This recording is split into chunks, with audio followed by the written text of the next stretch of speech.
Yes, sir. So we know that the media has been going at Kyrie Irving left and right, bros. You feel me? You got all of these people on all of these sports talk shows, NBA, TNT, First Take. The list goes on. But in this instance, we're gonna talk about Shaq. Shaq called Kyrie Irving an idiot. Why we gotta talk about this idiot? But people on the internet, they should inquire about becoming a private eye because they do very, very good investigative journalism.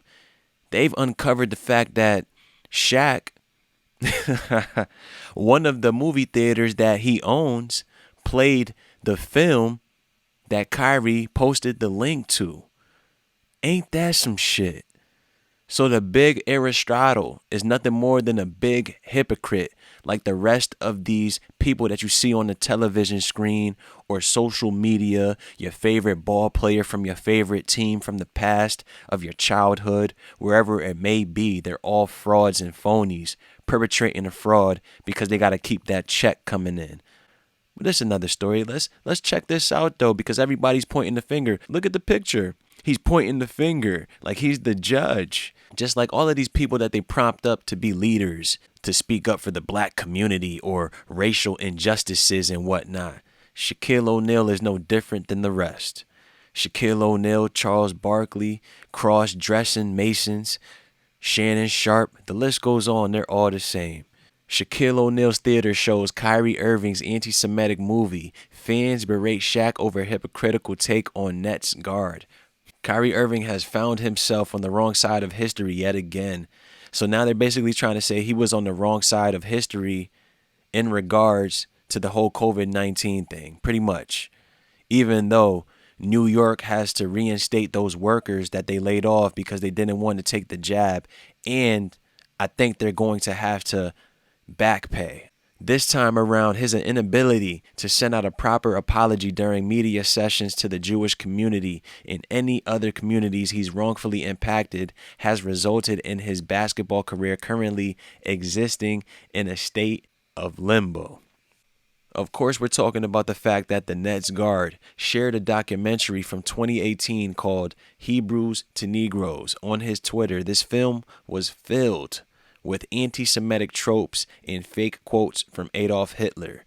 When talking about this debacle on Inside the NBA, Shaquille O'Neal and Charles Barkley went in on Kyrie, calling him an idiot. Shaq would then express his disappointment with the fact that he's even being called upon to talk about this rather than actual basketball. Isn't that funny? I remember tuning in to NBA on TNT one day. It was the halftime show, and they weren't talking about the box score. They had the camera zoomed in into this Mason ring that Shaq was wearing. So let's stop it. They're hypocrites left and right, bros. It doesn't matter if it's your favorite ball player. Once you make a certain amount of money, you are compromised. Does this make any sense that these people who are supposed to be in this brotherhood, they're all coming against Kyrie? Does this make any sense? It's like Kill the Messenger or any other movie that you can think of to where somebody did something or they were trying to uncover or reveal some truth, and then people plastered a negative image of them on the media because they have ties. That's exactly what's going on right here. Kill the messenger. He's associated with Alex Jones. He's a cuckoo for Cocoa Puffs. Kanye West. He's troubled. He has something going on upstairs. He's a crazy conspiracy theorist. He said that the earth was flat once. He doesn't know what he's talking about. Even though this film has been out since 2018, nobody that is talking about this is anti-Semitic and Kyrie Irving missing work and beyond has seen the film. Nobody.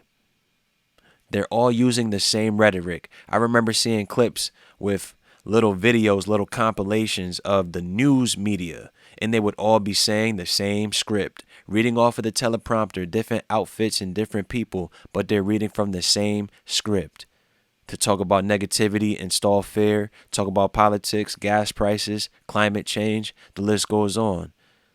It was like, damn, you would have thought that you were listening to a remix of the same song, but it was about 8 to 20 different news sites saying the same thing. That's what everybody is saying right now on ESPN, Fox Sports Network, and all of the other news channels, news stations, radios, podcasts.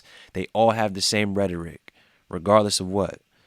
Kyrie Irving, anti-Semitic. He refuses to apologize. He has to understand. All of these things talking to a 30-year-old man like he's a child, but they all look at you just like that. So people are going to wake up one way or another and understand that these people that you want to hold hands with, that you're trying to cross the finish line, you want to cross it together, photo finish. They have no interest in what you're trying to discover when you're trying to figure out things, figure out your true history.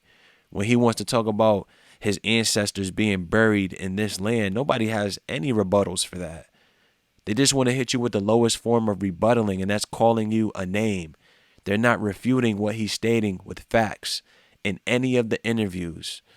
But that's another story.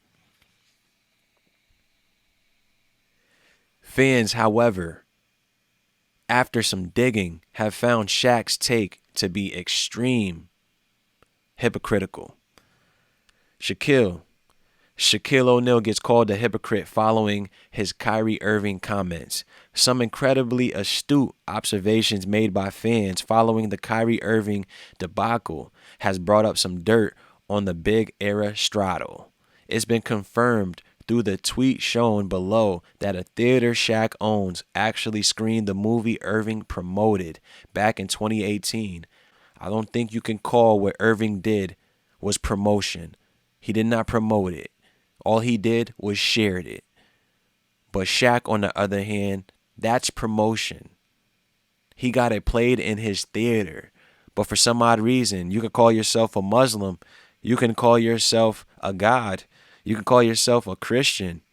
But somehow, some way, some words are just untouchable. But people are doing the dirt. They're digging files up. No doubt. Wait a minute. 3 years ago, Shaq's Theater showed that documentary that Kyrie posted. LOL. Exactly, bros, because it's a big joke.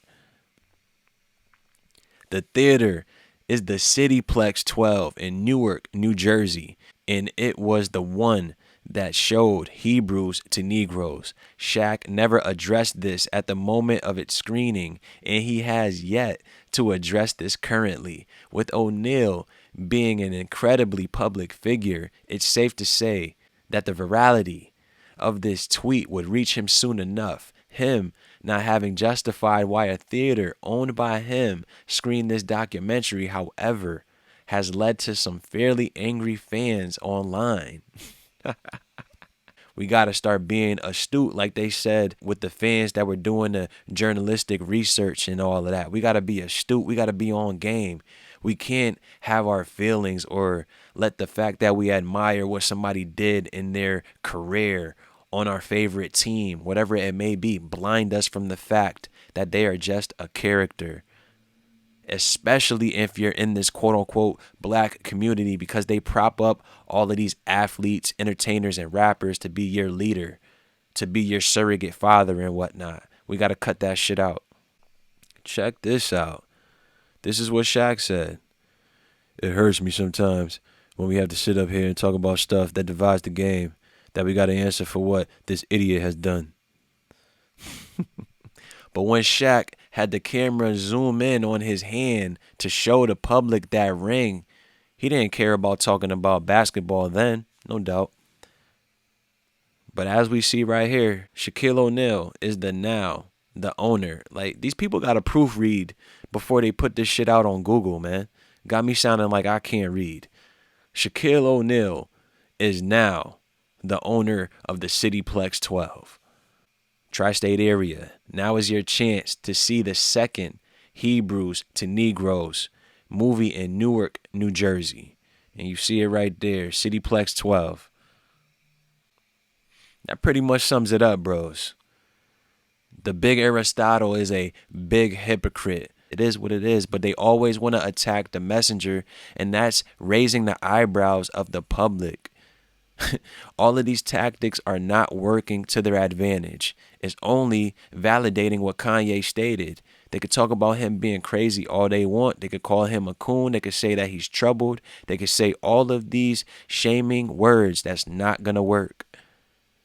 Those days are done, but it's enough of that. I'm out.